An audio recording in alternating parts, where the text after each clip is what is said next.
It's so cute. Mind if I pick it up? Please. All right. Wow. That is a big bore. So it's signed here. It looks like it's McDermott. And at the top, it says Dublin. So, well, what we have is an Irish pistol. McDermott was a pretty well-known, prolific Irish gunmaker. He had his shop in Dublin. I think he set it up somewhere in the 1790s, and he worked into the beginning of the 1800s. A man-stopper is sort of a colloquial term that you would use, but really the intention not only was to stop someone, but to conceal it. So this was really more of an overcoat pocket gun. It's got a silver butt cap. Now that's a pretty interesting feature, right? Like why would you put that there? Well, there's really one reason. You can turn it around after you fire it, and you can use it like a club. So it really was intended as a concealed weapon and for self-defense. And this has very little range or accuracy. You would need to be almost between you and me about that distance for it to reliably hit a target.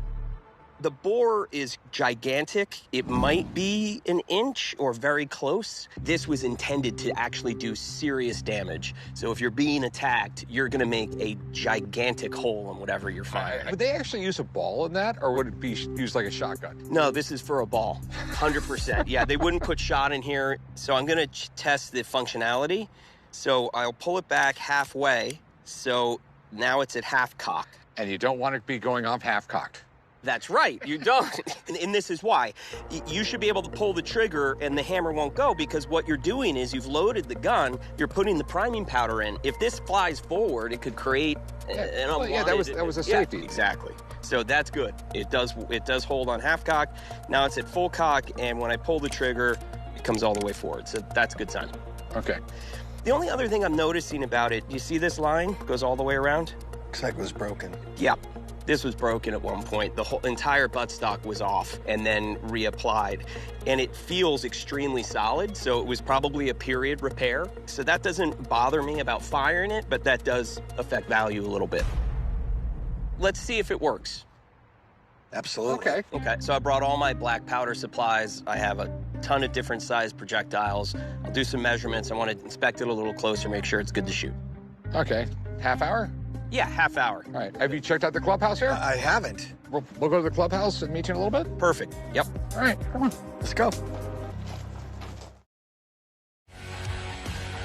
Earlier today, I met a customer out here at the gun range looking to sell an early 1800s pocket pistol. My weapons expert, Alex, has inspected it and told us it's ready to fire. Let's see how well this thing shoots and if the price is on target. Are we ready to go? Yep, ready to go. The bore measures 9/10 of an inch, so very close to an inch. Oh, wow. All right, so I'm gonna get it loaded. So how much powder are you putting in it? About 25 grains. I am gonna use a slightly undersized projectile. I'm going to grease them. It'll just help a little bit with getting it down into the very back of the barrel. All right. Now would be a good time to get your ears in place. Okay, and I'm gonna back up a little bit. Yep.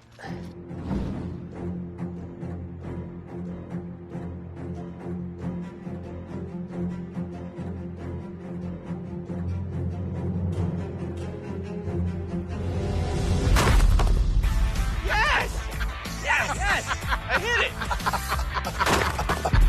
I just think it's super cool that it's 90 caliber.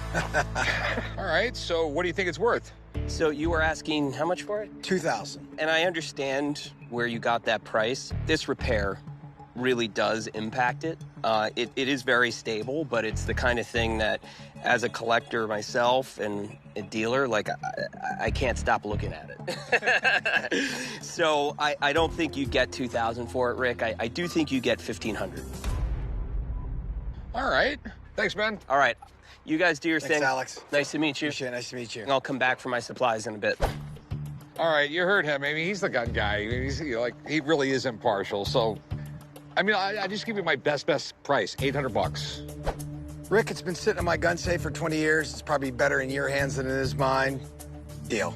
Sweet. I'll have Alex grab all this and clean it up, and I'll meet you at my shop and get you paid. Deal. All right, Sounds let's great. go. Thanks, Rick. Well, I'm relieved at work, and I'm good with the money I made, and at least it's something towards my daughter's car.